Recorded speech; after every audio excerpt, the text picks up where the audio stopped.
Evening. Welcome back to Project Chana Power Hour. Each week we get together to learn and strengthen ourselves in our special mitzvahs of Kashrus, Shabbos, and Taharas Hamishpacha, as well as other halachos that are pertinent to women. Our goal is to prepare ourselves and our homes to welcome Mashiach. Tonight's class is dedicated to Ilay Nishmas Miriam Dosa Bas Yeshua and Etta Devara Bas Mardechai Alea Mashalem. If you would like to dedicate a class in honor or in schos of someone, please reach out via email to projectchanapowerhour@gmail.com. Please join us afterwards for Tzedakah, Tehillim, and Mashiach. Let's get started. For our first class in Hilchos Shabbos with Rabbi Braun, we are excited to continue with part 8 on our topic of Muktzah. Rabbi Braun is the Mara Asra of Crown Heights, and we are grateful to have him back on our program tonight. Thank you so much.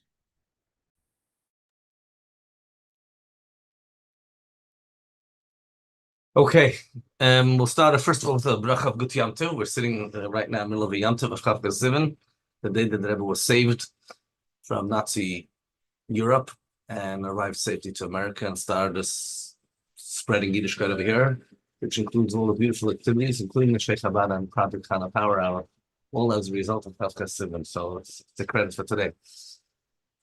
Just a general note about questions, follow-up questions. I've been asked to point this out. People often have questions after the shir, and that's encouraged.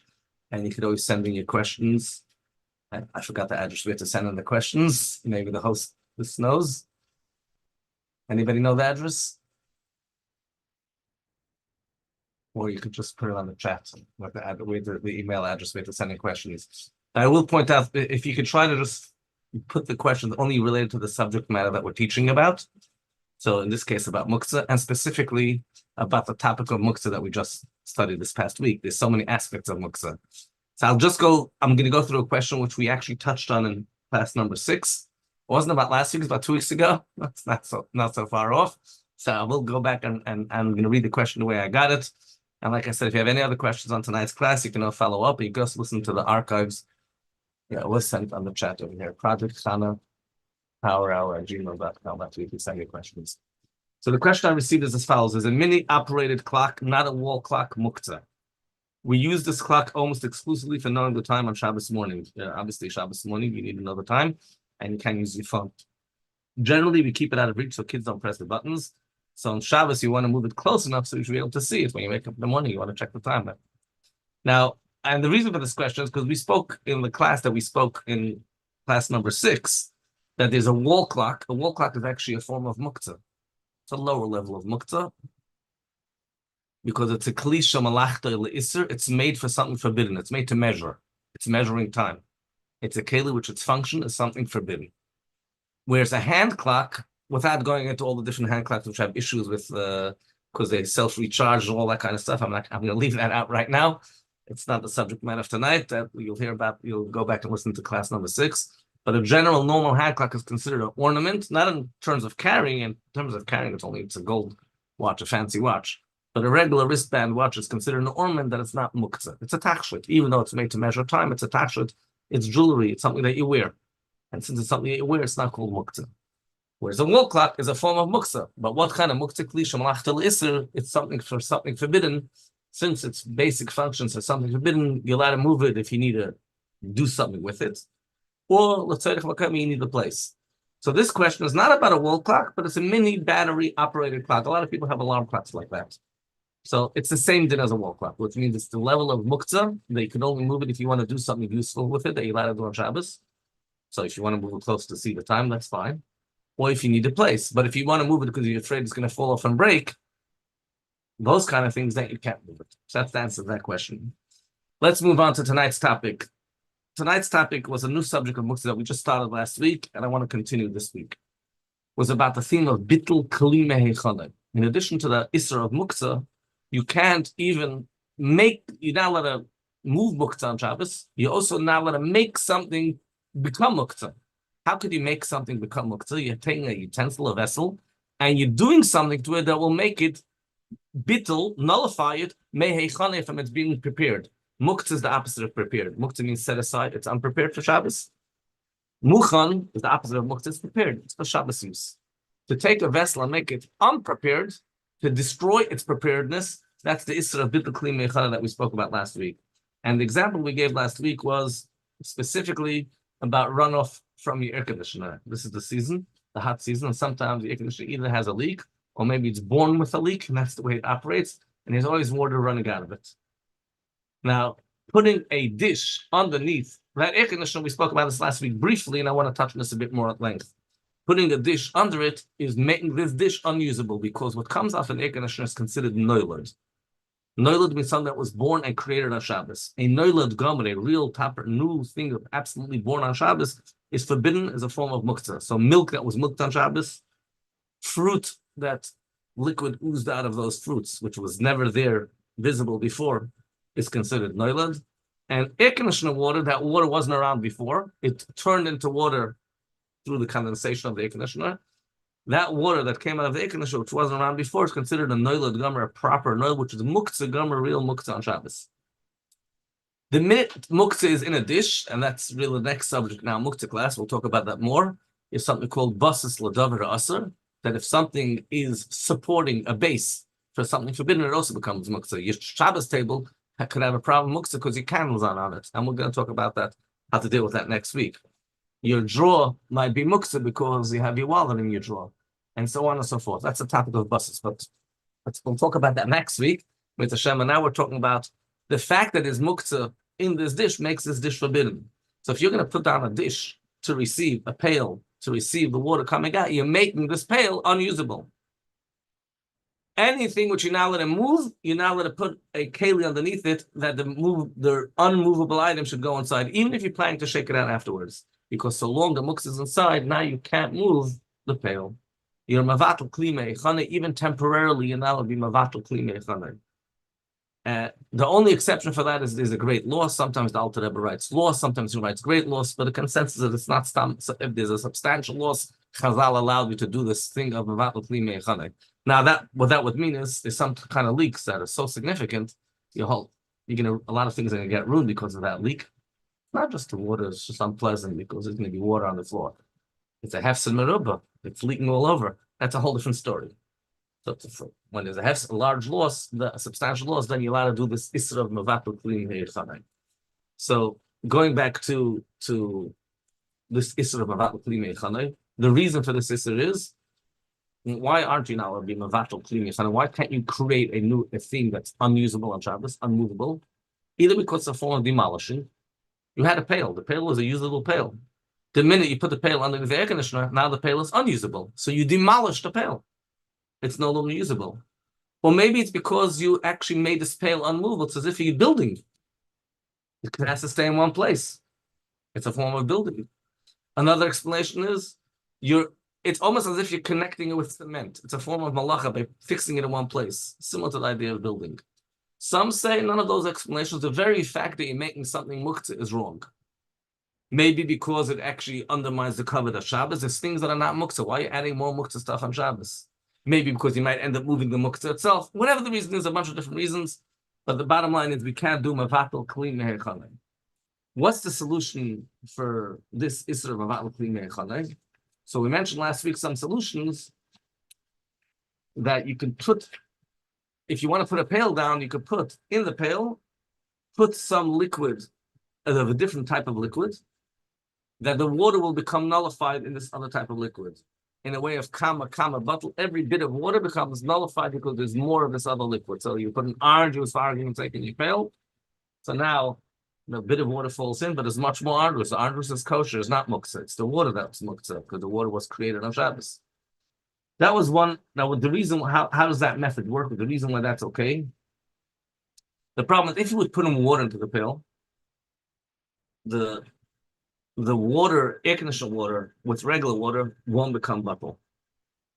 We have a klal that the davar sheyeshli matirin, anything which will become eventually permissible, doesn't become bottle, doesn't become nullified.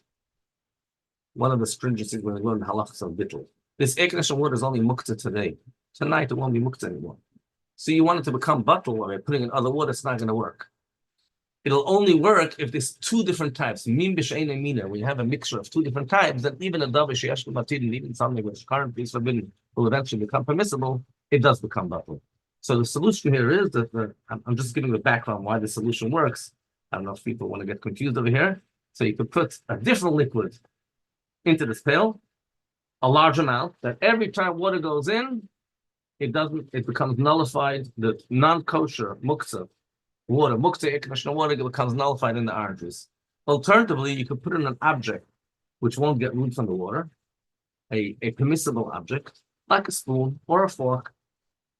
And now when you're putting the spoon or fork, now I'm going to be moving the pail. I'm moving a pail with muktzah and also with non-muktzah. Also with a spoon, also with a fork. By the way, if you're putting a spoon, don't put the spoon in such a way that the water will drip onto the spoon, because then the spoon is like a pail. Put the spoon upside down. Any other permissible item, spoon, fork, knife, you name it. Now, and this permissible item is worth more than the muktzah. I can imagine dirty air conditioner water, and a spoon, probably a spoon has more value than dirty air conditioner water. Now now when you're moving the pail, you're primarily moving the permissible item. So I never made this pail muktzah because I can move the pail now because it has a spoon in it. And it's something that I can't just shake it out because it's going to get ruined. So if you put something there that's permissible, then that's another solution that we spoke last week that would work. If at first I don't want to know if we should go through all those details that we spoke last week. We spoke about a leak. We spoke about all of that.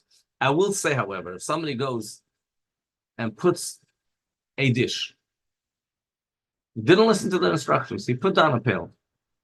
Once you put down the pail and there's a dirty, ugly, disgusting, unpleasant pail with dirty water in the middle of your dining room, then you're allowed to move it. If it's in a place which is yeshiva sekvua, a place where you're sitting there regularly, we have a rule that we mentioned in previous classes called graf shel rei, ugly, disgusting, repulsive things allowed to be moved on Shabbos.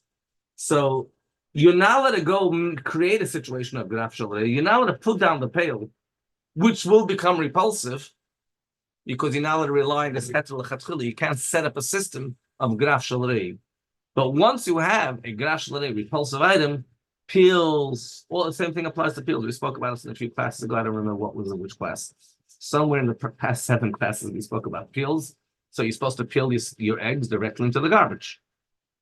But if you peel your eggs on the table, now the table's halachos, it's disgusting. Not just a balabatish woman thinks it's disgusting. It's not pleasant to be in a home with a bunch of disgusting. That's the reason why you're allowed to sweep on Shabbos, because it's dirty. The floor is dirty, although the dirt is muktzah. So you're not allowed to put down the pail, but once the pail is there, now you're allowed to move it. If it's a room that you're fixed in that room, if it's one of those rooms that you never use, it's a side room, then no, you won't be able to move it.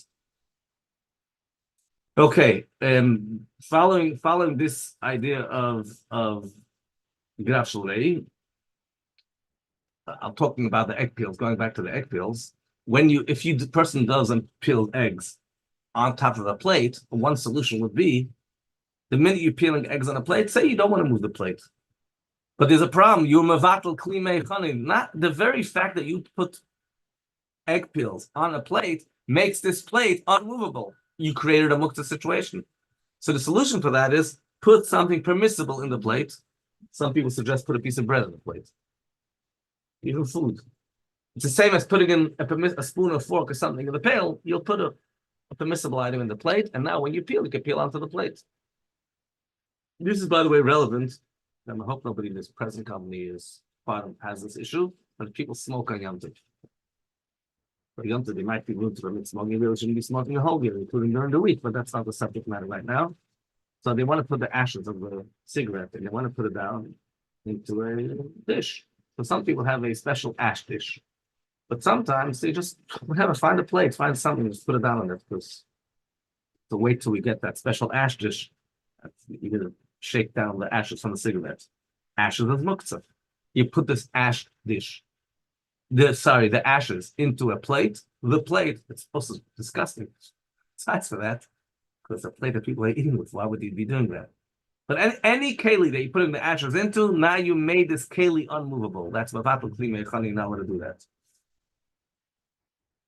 Once the ashes were spilled out from that plate, and it's now just a plain plate, you're allowed to move the plate. The rules of buses that we spent earlier, if before Shabbos, we mentioned this earlier, before Shabbos, ashes were in the plate, then this plate becomes muktzah for the whole entire Shabbos, even if the ashes fell out.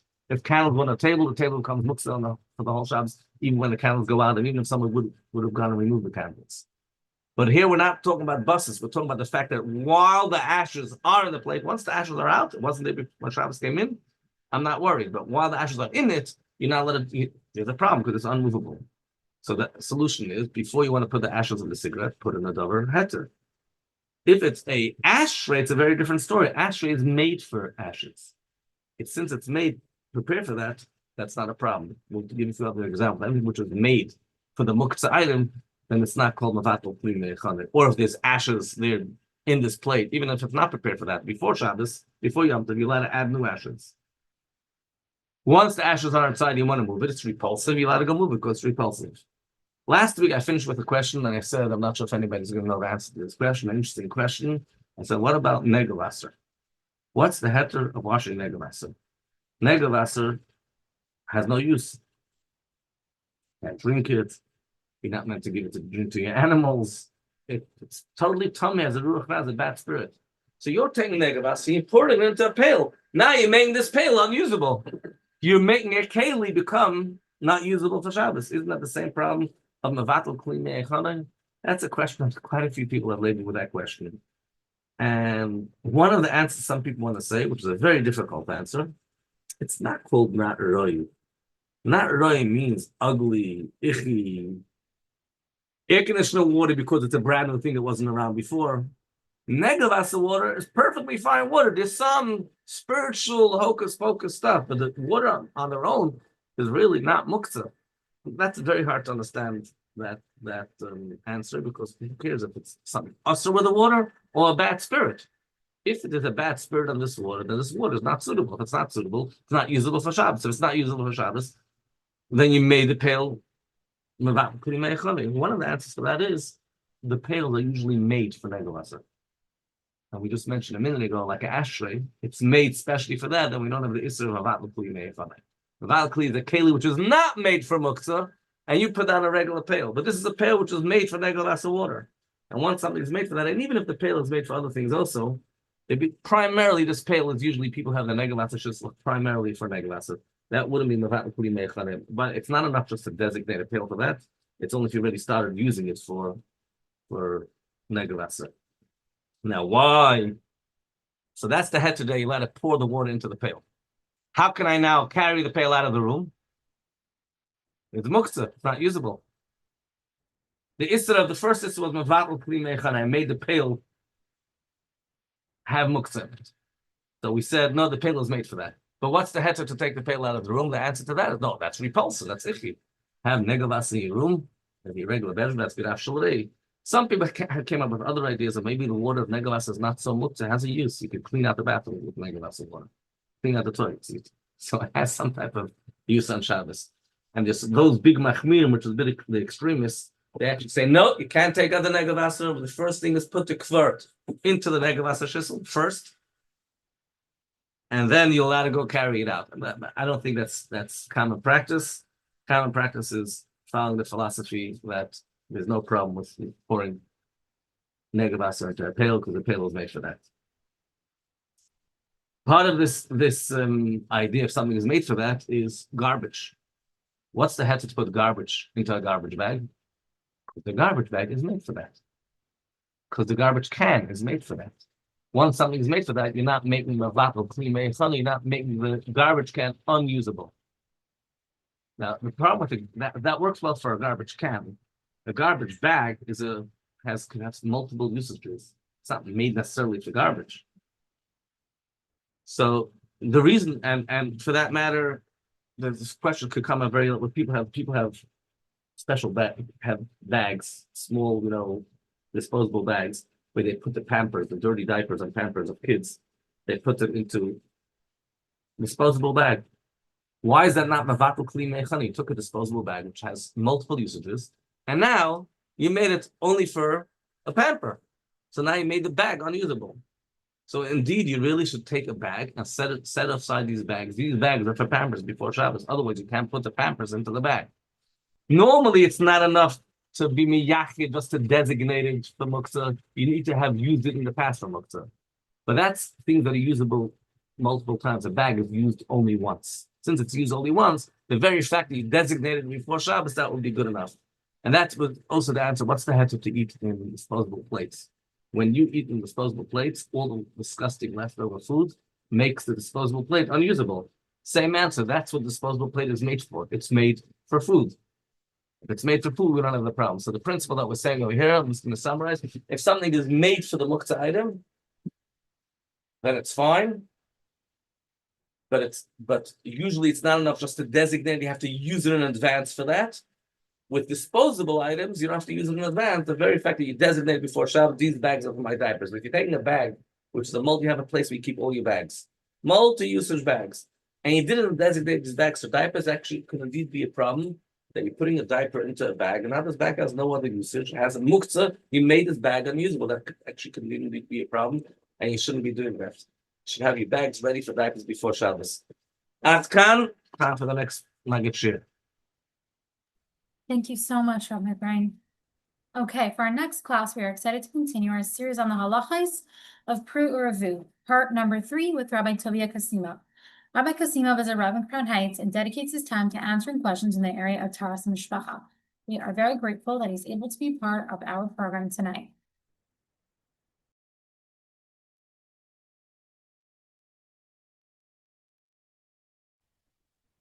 Okay, so Mitzvah Hashem, we're beginning the last share from the series of Peru. And in Mitzvah Hashem, we're going to be discussing a few more practical topics which are very, very important to discuss, behemshach to what we spoke about previously, as well as Mitzvah Hashem, one more very, very important halachic topic. And the truth is, as we mentioned in the previous shiurim, that really this is from the mitzvah Peru was mamash in the Yisodis when it comes to from the mitzvahs, that tremendous things come from the kiyum of the mitzvah Peru.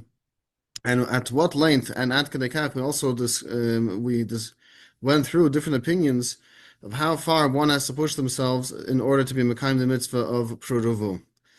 And we also said at kedekach that in order to be able to mekayim the mitzvah Peru, that we are able to sell even a sefer Torah for the fulfillment of this mitzvah. So we need to discuss a little bit more of the hagdadas, of the qualifications of what does this mean on a practical level. So yes, we did speak about it last week, and actually the week before as well. What exactly is the definition of to fulfill the mitzvah Peru? As we mentioned last week, it's 2 weeks ago. It's a zach and a keva to have a one boy and one girl, and we spoke about at length the mitzvah of L'Shavas Yitzara, of L'Erev Al Tanach Yadacha, which is the mitzvah midrabanan to continue to have children, and we also did mention, of course, the Rebbe's explanation of when it comes to this mitzvah, that it's a very, very special mitzvah, even though it's only midrabanan, but nevertheless we do see that this drabanan really it's an extension. It is a continuation of the mitzvah mideiraisa, the mitzvah min haTorah of Peru, because the Teichen and mitzvah, the real core of what the mitzvah is all about, is ultimately the same thing. So we see the tremendous power when it comes to this mitzvah.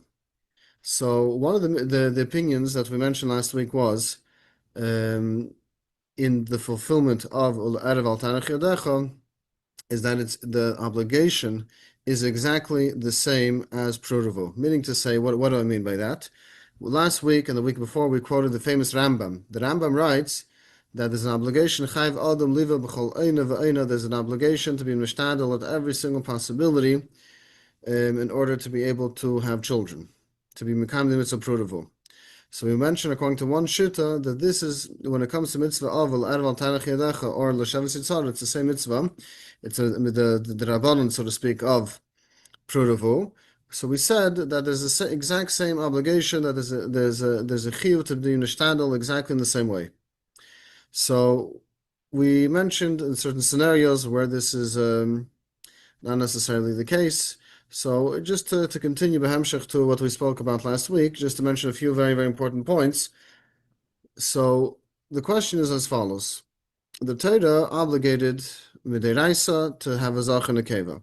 With Rabbanon to continue to be mishtadel to have as much children as one could. The famous question is, how far does one have to push themselves? Right? Let's put the question of taking a little bit of a break. Let's put that on the side. Let's discuss a little bit in what exactly is the Haggadah of the mitzvah. Does that now mean that you're obligated to start buying ovulation trackers? Are you obligated to automatically start doing treatments just to be able to enhance the chances, meaning to say it could happen b'derech hatava? But in order to enhance the chances, does a person have to start making kol minei tachbulos? They have to start pushing much more than just letting things go b'derech hatava. So this is a very, very important question because, especially the truth is, especially in the beginning of marriage, this is it's a very aside for just the mitzvah, but people are usually find themselves they're very, very anxious to be able to conceive as soon as possible. And the truth is, some people they're so careful, they're so meticulous about the mitzvah that this feeling is really felt throughout the entire all the childbearing years. They always have this sense that you have to do more and more and more, and kol minei tachbulos to start going to doctors to up the chances. Again, we're talking now in a case where it's feasible, but b'derech hatava. All you're doing is you're enhancing. So that's really the question, and the answer really is, how far do we take the obligation of erev al tanach yedecha or l'shavis yitzara, according to the opinion that says that there's the exact same obligation as prudavu? So the answer is the obligation is to be mishtadel b'derech hatava, meaning to say that a couple have to be mishtadel to try to be mekayim the mitzvah at every single opportunity given, and they don't have to start going and start making kol minei tachbulos and start buying ovulation kits and then start making themselves crazy. If Baruch Hashem, if the cycles are regular, if everything looks fine, if the doctor says that there's no red flags, there's nothing that one has to look out for, at that point there is no obligations to start running to make oneself crazy to be able to be mekayim the mitzvah. The mitzvah is to be mishtadel at every single opportunity. The Gemara tells us that eina isha misaberes el samach l'tvilasa or l'samach l'vesta. That according to Chazal, it comes out that there's two opportunities when a person could become pregnant, and that is, one is by what generally is known as the time of ovulation, which comes out by Lil Tuvia time, around the Lil Tuvia time, if a person has a regular cycle. And it's very interesting. Chazal also tell us that you can also become a miuberes. A person can also has the ability to become pregnant also if it's samach levesta. So I heard there was a doctor that was speaking that just recently in science that they discovered that there's a possibility that there actually is a second opportunity, a second window of ovulation, which is very, very fascinating because up until now, the cycle was built that ovulation happens 14 days before the period. And now there's some studies that came out that the truth is that there could be a second window for the potential of ibur, for the potential of to become pregnant. And it's fascinating because the Maisa, this is something which Chazal tell us that eina isha misaberes ela samach l'tvilasa or samach l'vesta, which means that it's towards the end of the cycle. Chazal say that there is still the opportunity to become pregnant. So as long as a person is always mishtadel b'derech hatava to try to continue to the best of their ability, lefi the einos that they have, as it's explained in Avnei Ezer, that and Erechem as well, that einos tamid chachamim is one amount for people who are doing certain types of jobs. It's another amount, or whatever is done today. Whatever arrangements there are, as long as a person is mishtadel b'derech hatava in the normal way, then at that point they don't have to start making themselves crazy. There is an obligation to start jumping fully in and start calling doctors when everything seems fine. Now, what happens in a scenario where not everything seems okay? Is there an obligation to start going to doctors? So that's a very, very, very broad question. It's a very, very, very broad question because the answer is, it really depends. Like many things, when it comes to halacha, it always depends on the situation for a variety of reasons. First of all, one psak, it's impossible to say usually one psak when many times it's usually a custom tailored situation, right? Many times there could be medical challenges. Sometimes it's just as simple as regulating the cycle. The cycle is off. Right, it happens. It's a very common thing. Some people have shorter cycles. Sometimes the cycle is way too long, but derech memela, a person is constantly missing the ovulation. So there's actually letters from the Rebbe about this. There's a question if a person can take any leniencies when it comes to the count. I'm not going to elaborate exactly too much on what that means, but it's a very common question if a person can take leniencies in any areas of the halachos, the rules of Taharas Hamishpacha, in order to be able to make sure that the cycle, the amount that they're counting is less, which will give them more chance to catch ovulation. So it's very, very fascinating. The Rebbe says that the first thing really should be that a person should see a doctor, right? So there's two different routes today that a person can take. They can either take the medical route, which I'm not going to get into too many details, but the doctors could prescribe a certain type of medicine, which Baruch Hashem, today's day and age, is very, very easy to regulate the cycle. It makes it much easier. With today's medicine, it is much easier. That's one approach. There are natural ways to regulate the cycle. Again, not to get into too many details, but there are two different routes. So the Rebbe's approach is to start with not to take leniencies when it comes to the halachos of Taharas Hamishpacha, rather to seek to get to the shailos, to get to the root of what the miniya, of what's holding back the ability to become pregnant, first to deal with that, and then to see from there, to try to fix the problem as opposed to starting to try to take different kulas when it comes to halacha. If for whatever reason it's not working, then definitely a Rav should be consulted. It's very, very important because sometimes the Rav can find eitzes that you won't have to come on to leniencies when it comes to the laws of Taharas Hamishpacha. Sometimes there are ways to be able to make everything work, that it's done in the best possible way al pi halacha. And obviously, as we know, that when it comes to keeping the mitzvah of Taharas Hamishpacha, a person never loses out. A person never loses out, and it's adrabah v'adrabah. The Eibish's brachas only come when the halachos are kept properly. As we know, there's many, many mindas that people, Rahman San, they were not able to conceive, and the Rebbe's mindas were diuk b'Taharas Hamishpacha. What does it mean, diuk? The Rebbe was writing to fruma couples, to Chareidische couples sometimes in Eretz Yisrael. There's a few stories, or to Chassidische mishpachas, whatever it is, and the Rebbe wrote diuk, meaning to say, to search through the anhaga of between bein ish leishta when it comes to b'chlolus Taharas Hamishpacha in Yonei Archaka, whatever it is, whatever it may be. The Rebbe said to Pashat sit down and to really figure out, get to the bottom of it, to make sure that the halachos are being kept properly. And I think I would like to share a few stories. I think it's important for the Eilim to hear. The first story is that fascinating story. There was a couple that were being samech on a certain heter, that the husband came to that conclusion by himself. He knew the halacha is kach v'kach, and he applied it to himself. He figured, listen, I know the halacha, I know the psak. Why should I can just follow it. So, and they actually did follow it. They went through with it. Logically, it made sense, and that's what they did. But unfortunately, the bracha didn't come. So what happened was they wrote into the Rebbe, and the Rebbe said that they should ask a Rav what's going on. And they knew exactly what the Rebbe was referring to. They took a certain leniency, which again was 100% justified al pi halacha, but they didn't ask a shailos. They didn't have a psak in their situation that it's okay to follow. So what happened was they called the Rav, they explained the situation, and the Rav actually gave the exact same psak as what they were following.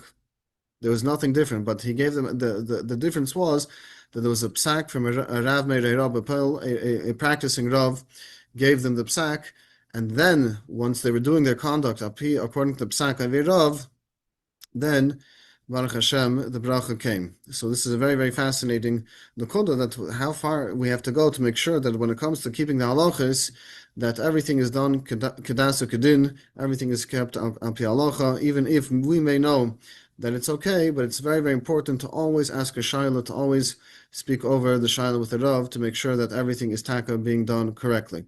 The second story, which I think is a very, very, very powerful story, it's actually connected to ovulation. Sometimes the doctor is going to tell you, if you miss this window, it's not possible otherwise. You have a certain window, and if you miss it, you miss it. What could be the issue? Sometimes a person's count, when it comes to Taharas Hamishpacha, does not always fit with that window, the time frame that the doctors give. And a person may think, because I'm keeping the halachos, that's what's being meinea, that's what's holding back the ability to fulfill the mitzvah of pruruvu, or to be able to have children. Rabbi said this is a big mistake. Quite a few times I saw this, Baruch Hashem, I was zeicha to see the miracles of Hashem, that many times when couples, they wanted to go maybe to the mikveh early, the doctor said, the ovulation is early. And of course, the Torah says that there's a certain count that we have to adhere to. And Baruch Hashem, they listened of course, Baruch Hashem, the Fruma Mishpachas, they listened to what the Torah says, and the Tevel Bizman in the time that the Torah said to Tevel, and against all odds they conceived. Against all odds, B'derech HaTeva, the doctor said, you only have this window. After that, it's simply not going to happen. Baruch Hashem, I had this chus to see this multiple times, that when the couple was Eimid bin Nisayin to be able to keep the mitzvah of Taharas Hamishpacha properly, Kallah, Kedas, Kedin, then Baruch Hashem, they were zeicha to see Yeshuas Hashem, that the bracha came through. So why am I bringing this out? What happens if there are mishpachas that are not necessarily the zeicha to see the bracha right away? The point that I'm trying to bring out over here is that when it comes to the dikduk in keeping the halachos, that is never ever going to be meineya, the bracha of Hashem, of having children. It's very important that adrabah, we have to put on the lenses of Torah and to see life from the Torah's perspective, that when it comes to keeping the halachos, it's only adrabah, it's meisif. It only adds in our chances, in our ability to fulfill the mitzvah pruruvu, by strengthening what we may think may be a meineya, chalila, but it's the opposite. When we keep the halachas properly, it's only meisif more and more when it comes to the mitzvah of pruruvu. Now, what happens when a person has to do even more invasive procedures in order to be able to be mekayim the mitzvah? Is a person obligated to do so or not? Meaning to say, how far does a person have to go in order to be mekayim the mitzvah pruruvu? Do you have to mamish start without getting into any names of any procedures, whatever it is? So the answer is, it depends on the procedure, and it depends how far a person has to go. It's very important to have a Rav that you're comfortable with, that's somebody that you can discuss.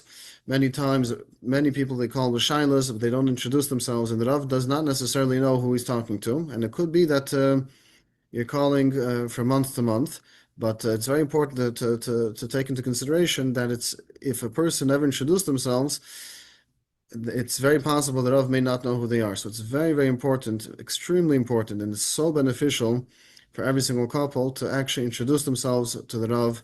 The Rav should know them. The Rav should know who they're speaking to. That way, the Rav will be able to pick up on certain patterns or whatever it is from the couple, and will be able to answer and to help them accordingly. Hashem. So the answer is that. Why do I get into that? Because sometimes when it comes to doing certain invasive procedures, that could first of all be very big halachic shailos. Number one, and number two, even if there are ways around those halachic shailos, not necessarily is an obligation to go ahead and to do so. So this again, it's a very large and very wide topic, and it's very hard to be able to give over the information on one foot. But it's extremely important. That's why I bring out this. I'm stressing on this nakuda. If one thing comes out of this, that people are going to be machlet to build a kasher, to build a personal relationship with the Rav, that the Rav knows who they are, it's going to change your life. You're going to feel more comfortable to be able to ask, if you have to ask, when you have to ask, and whatever situation, it may be a little bit personal, not so geschmack to speak about, but you'll have that comfort level, you have the level of trust that you will ask the shaila, and you will be able to do the right thing. So it's very important. The answer is, of course, you have to ask a shaila, you have to consult with the Rav, to be able to do the right thing, Kallah. The last point that I wanted to discuss was what happens if husband and wife do not see eye to eye, which is very common. One spouse may be much more Mr. Nefesh, Pruruvu, v'cholu, and the other one is, what's the rush, maharash, so to speak. Why are we pushing so far to be mekayim the mitzvah? Maybe we have a heter, maybe we don't have a heter, and it's a very common shayla, and it's a very common difficulty that many people maybe struggling in the sense that they're struggling for clarity. They see things through one set of lenses. Their spouse may be seeing the situation from a different set of lenses, and it's a very common scenario, very, very common. If you hear this and you're going through this, you should know you're not the only one. This is a very, very common question. The answer is the same answer as we gave to the previous question. It's very hard to be keveya a cloud to set one rule for everybody. There's no such thing. The question is always going to be, what exactly is the situation? How is one spouse being affected by it? Is it affecting their mental health? Is it affecting their emotional health? Right? Sometimes the wife may be 100% pushing. They're able to be mekayim the mitzvah, and they want to with all their might, with all their strength. They want to do whatever they could to be able to continue to be mekayim the mitzvah. But the husband is not on board. The question is why? Is the husband not on board because mentally he's not able to handle it? He's going to have a breakdown. Is that the case? Sometimes it could be something as simple as just sit down with the Rav or sit down with the Mashpia and figure out and reschedule your life. See what's not working, what could be fixed up, what aids, what different strategies could be taken in order to change up the schedule and to change up the life, to be able to accommodate to Hashem, to bring more life, to bring more neshamas into the world. So again, the answer is there is no one answer. The answer is it's very, very important to build and develop that relationship with the Rav in order that you should feel comfortable and you should have the confidence to be able to ask the question, because sometimes the answer is you have to wait. If not, it's a sakana sometimes, even if it's just on the side of the husband. And sometimes there are different scenarios where we could work things through, we could make it work, it could make it happen, and sometimes the couple just needs that clarity. They need to speak to a third party. So it's very important to have that strong relationship already built. That way, if that situation arises, it will be able to be dealt with smoothly. I want to wish everyone Hatzlacha Rabbi Muflaga Kol Tov. Thank you so much. Okay, on this note, an important announcement. At times, a woman may need to use some sort of contraception or birth control for physical or emotional health reasons or other situations that may arise. And this always requires a shailos to a Rav. Various methods are available, and each one has its own set of halachos and applications. For more information, we encourage you to visit mikvah.org/audio and search the series on this topic called Building a Family Podcast Series. This podcast goes into various details, both on the different methods available and the halachos involved. It goes through what shailos come up so that you can be better prepared and well-informed when you speak to a doctor. Also, there is a great helpline that mikvah.org created. This is a free woman-to-woman phone service that is dedicated to Taharas Hamishpacha Support. You can call 1-833-464-5824, and their hours are every day, 10 a.m. to 12 p.m. and 8 p.m. to 10 p.m. Eastern Time. Friday mornings are included. To get information about hours for Muktzah Shabbos or Yom Tov, you can check the website mikvah.org/helpline. An experienced and trained Kallah teacher can help guide you through this process. Next week, we will continue on this topic of Ezras Hashem, hearing the Rebbe's powerful and encouraging words on the mitzvah of Peru. And you can screenshot the flyer that you see here on the screen if you want to save this information, or you can go to the website as I mentioned. Okay, now we will move on to our next class on Kashrus. We'll be continuing our new series from last week, Harmful Foods Part 2, with Rabbi Nissan Zibell. Rabbi Zibell is the Kashrus administrator at the RCF, the Rabbinate of Central Florida, and delivers classes to the general public on various Kashrus topics. He is also highly active in answering consumers' Kashrus questions on a daily basis. Thank you so much for being here tonight.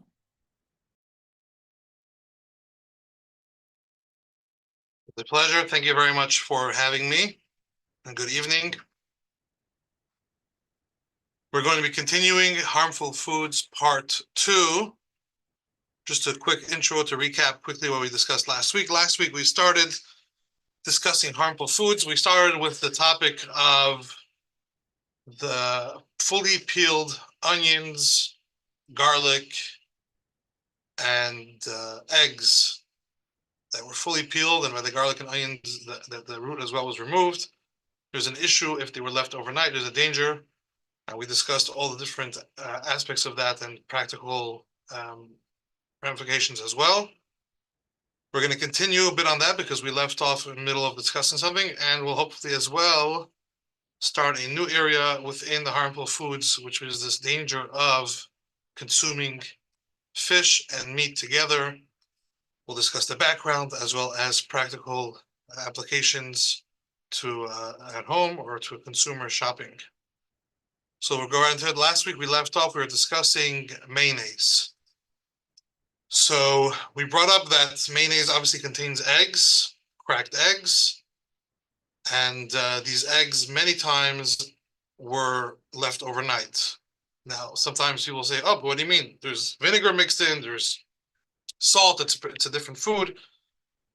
That only helps if the vinegar and salt were added before it went and sat overnight. The moment it's spent the night peeled and nothing was added beforehand, you can't save it afterwards by adding salt or vinegar or sugar, whatever you want to add. Although there are some opinions that hold that, but it's not held of halachically, that's not what we follow.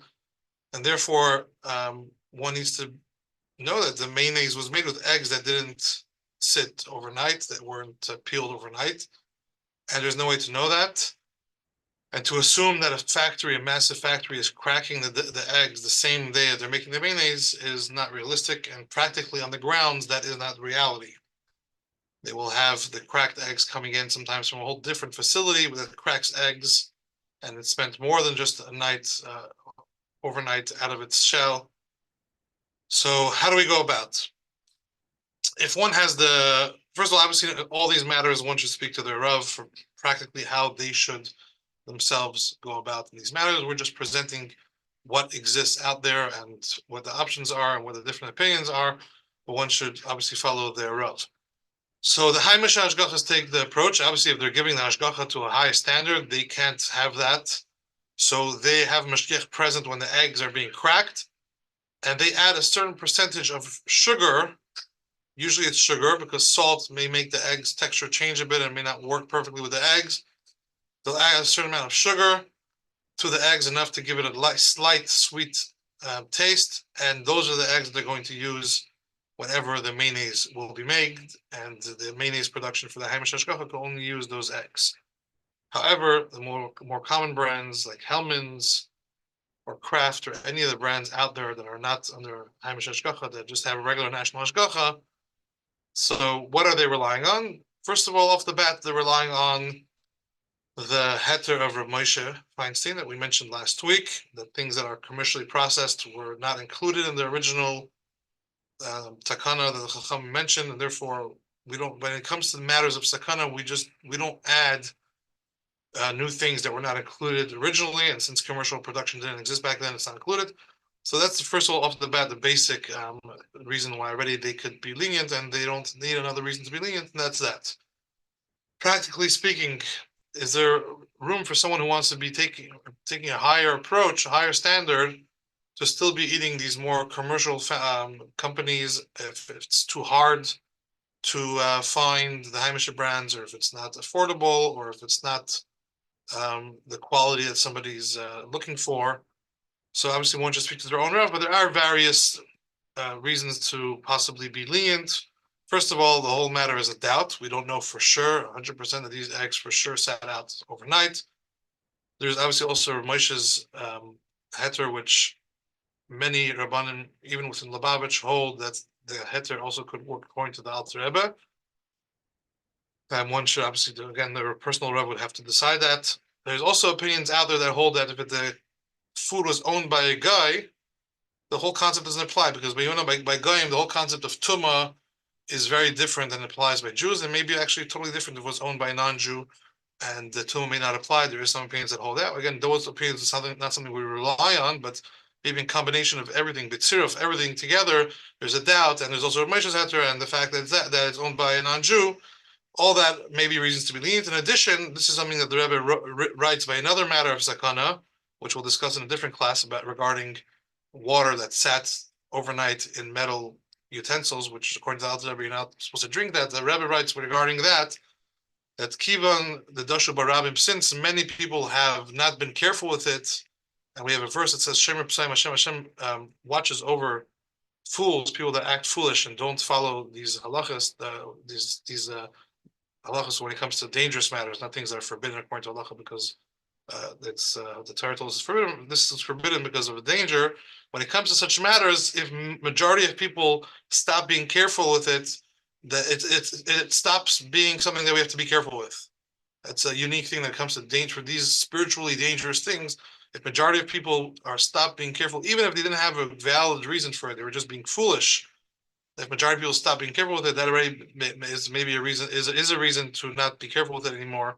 And the Rebbe actually holds it practically for water that was left overnight in metal utensils. The Rebbe holds that we don't have to be careful with it anymore today because most people are stopped following it. And some want to say that may apply as well to all these products that are very commonly used everywhere, like mayonnaise, that most people are not being careful, at least in that regard, in that aspect. And for those products, it may be acceptable. But all this, again, is something that one could present to the Rav, and the Rav ultimately would decide for them what product they should be approaching. But we just wanted to put everything, all the information out there. Now, another food which is commonly used, that may be a question, is there's something called, like, they're called either crispy onions, or famous brand is French's crispy onions. So fried onions that's covered in a floury, the flour, and it's crunchy. People use it as toppings on various things, if it's on sushi or on salads. And those crispy onions, the onions are sliced, and then they flour them, and then they fry them. So not always are they sliced that same day. Many times, very commonly, they're sliced prior to that. So those onions sat the night unpeeled and chopped ready without any seasoning, and only then later on are they seasoned. So a Hamishpacha company would make sure that either they slice them and season them the same day, or fry them the same day, but other companies are not careful with that. So it would be a similar discussion as to what we discussed about the mayonnaise, and the similar leniencies would apply as well to such a product. Another product which may come up is pearled onions. Many times people buy frozen pearled onions.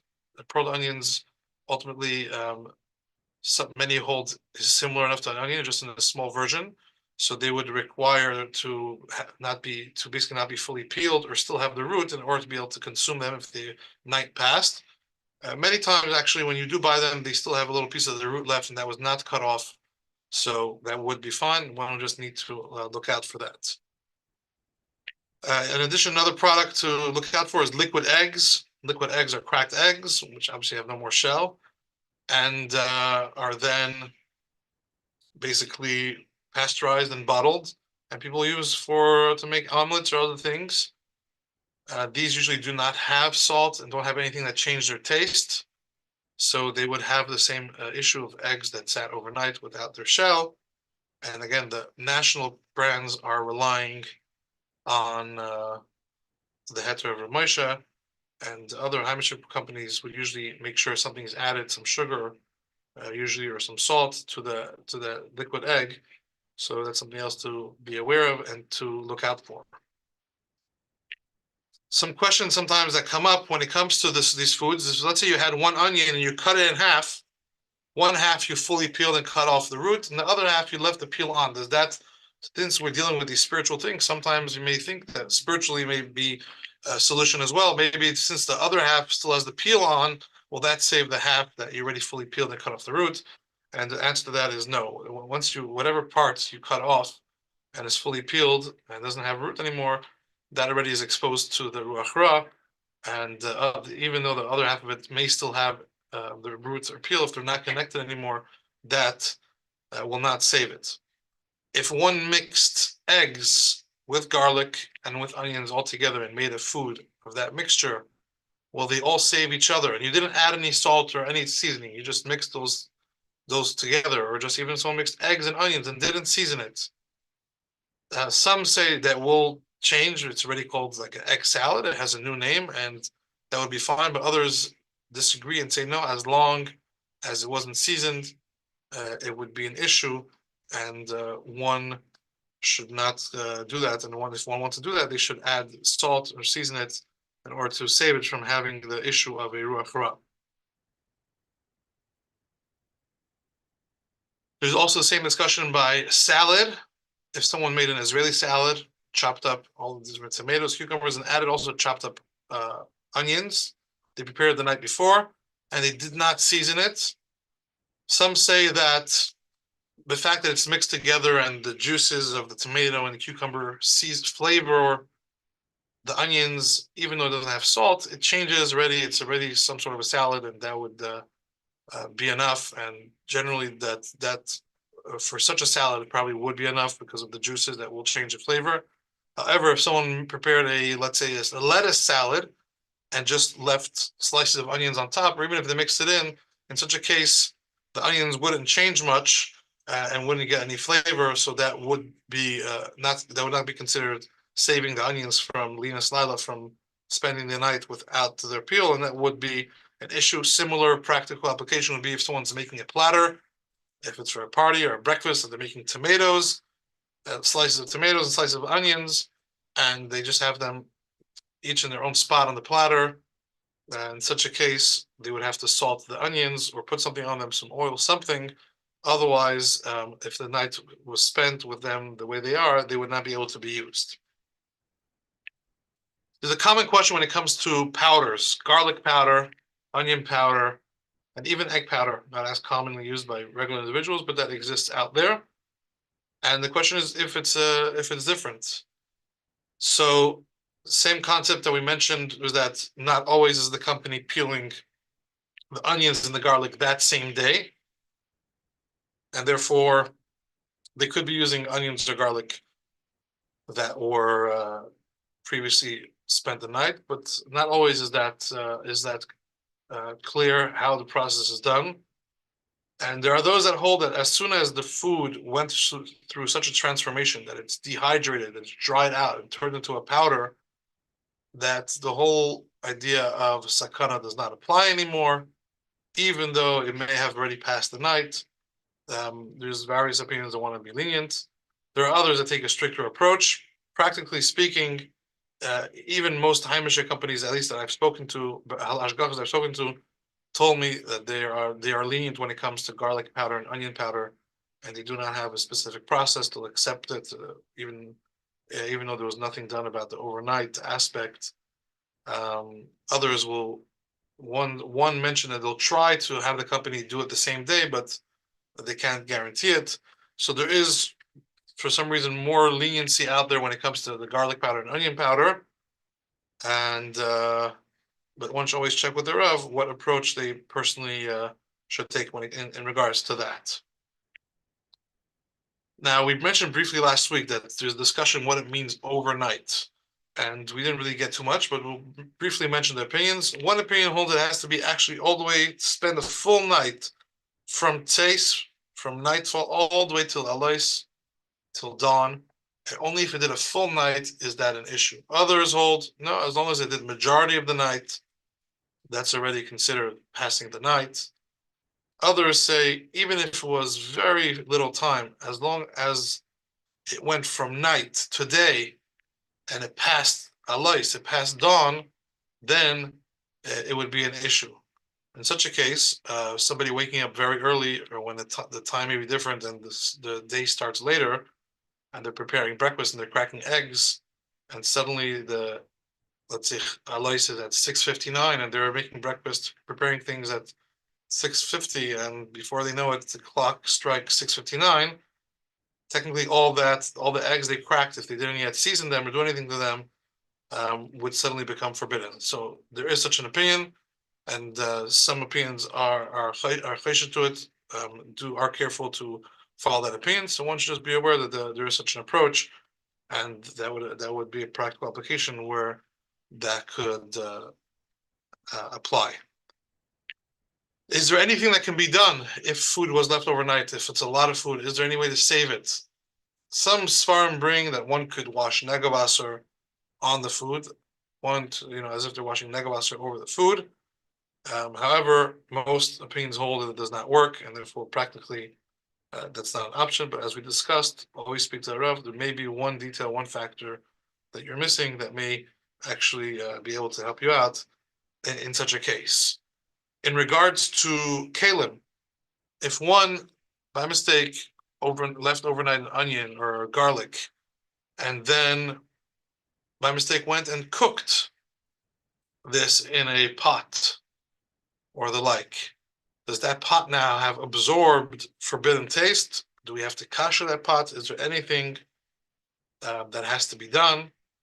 And the answer to that is no. There's no concern. The sakana, the danger, is only the actual food itself, but not the absorbed flavor of the food that comes out and is absorbed in the pot. Therefore, that would not be a concern. That would not be something that one needs to be careful with. There are some opinions out there that say that there is a difference if you're doing the food in honor of Shabbos, that the holiness of the day will save the food from not becoming dangerous. For example, if Erev Shabbos someone peeled eggs or chopped onions and forgot to dress them, and they saved those eggs to serve Shabbos morning. Now it went over the overnight Friday night, which is Shabbos. Some say that because Friday night is a holy day, it's Shabbos, there is no ruach ra, there's no spirit of evil spirit or bad spirit that could affect it, and one would not have an issue with that. However, practically, most opinions hold that one should still be careful and not do that, not rely on that, and should still do whatever precautions need to be taken in place. The Alter Rebbe doesn't speak about this, definitely doesn't speak about it clearly. There is one place in the Alter Rebbe in the halachos of Yom Tiv where the Alter Rebbe mentions, as a side point, he's mentioning different spices that one can crush before Yom Tiv, and it won't make much of a difference in the flavor if you crush it before Yom Tiv. In such a case, one shouldn't push off to crushing these spices on Yom Tov, because crushing spices obviously is a malacha, and we only on Yom Tov do malachas on Yom Tov if it's going to taste much better. But if it's going to be pretty much the same taste, you're supposed to do it before Yom Tov. So he speaks about different spices, and one of the things he mentions is crushed garlic. That one shouldn't crush garlic on Yom Tov, rather they should do it before Yom Tov. And the reason for that is because basically it won't make much of a difference in taste. But we see from there, and the author doesn't mention anything why.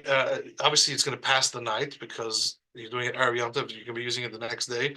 It's going to pass the night. The author doesn't mention any reason why it's permissible, although the garlic is going to be peeled. Some want to say because the holiness of Yom Tov, but there's nothing. The author doesn't say anything clear about that. Some want to say that it could be the Alter Rebbe assumes that you are going to season it or add some oil to it, and that's why it would be fine. And some want to say because it's crushed and it's such a different format already, it could be it doesn't apply anymore. We don't look at it as garlic because it lost its form. And but it's not clear. But these are different approaches. But practically speaking, one should always take the safe side and season it in such a case. Like they don't have to come on to questionable scenarios. Thank you very much. Good evening. Wow, thank you so much. Okay, before we conclude with Tehillim and Mashiach Law, I'd like to reach out to all of you, our listeners. Baruch Hashem, our classes are continuing, but we need your help to fund them. If you enjoy these important and practical weekly classes, please consider being our partner to keep them going. We rely on and appreciate all contributions, any amount. You can log on to mikvah.org/donate and select Project Chana Power Hour to go towards our program. Thank you. All right, so let's go ahead and put a coin in the pushka. And then you're going to say Rebbe's Kapitel together as well as Kapitel Chaf for Eretz Yisrael. Okay, Shir Hamalais LaDavid, Lule Adonai Shahaya Lanu, Yaimar Na Yisrael, Lule Adonai Shahaya Lanu, Bekam Alenu Adam. Azai Chaim B'La'anu, B'Charas Apam Banu, Azai Hamayim Shtaklanu, Nachla Avar Al Nafshenu, Azai Avar Al Nafshenu, Hamayim Hazai Dainim, Baruch Adonai Shalom Sanan Tarfa Shinayim Nafshinu Kitzur Nimel Tami Pach Gagshim HaPach Nishbar V'Anachnu Nemachnu Azrinu Mishim Lunay Isi Shemaim Ba'aretz. And moving right along to Kapitel Chaf, keeping in mind all of our brothers and sisters in Eretz Yisrael, and for the decisive and quick and complete victory of our army. Okay, just wait for it to come on the screen for all of you to follow along with me.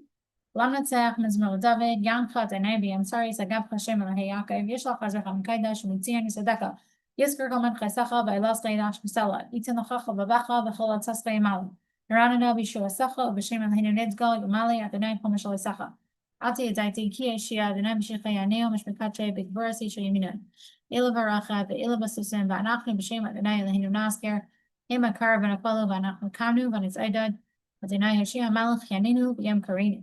Okay, now before you hop off, a quick Mashiach thought. And this is from something the Rebbe said, a Sikha the Rebbe said on Parshas Chaisara, Tavshin Mem Hey, 1985, or could have been the end of 1984, maybe. And that is that everything that occurs in the world is only because of the Yidden.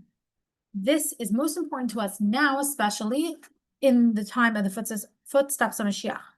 When we see one nation inciting another nation, and I guess the lashon the Rebbe uses translated into English is a tempest in the sea.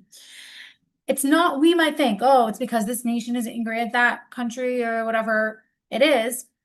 It's not that. Really, it is for my sake, meaning for the sake of the Yidden, for the Yidden to know the Mashiach is standing behind the wall. In the words of the Medrash, when you see the powers fighting each other, look for the coming of the King Mashiach. And I think that can be very applicable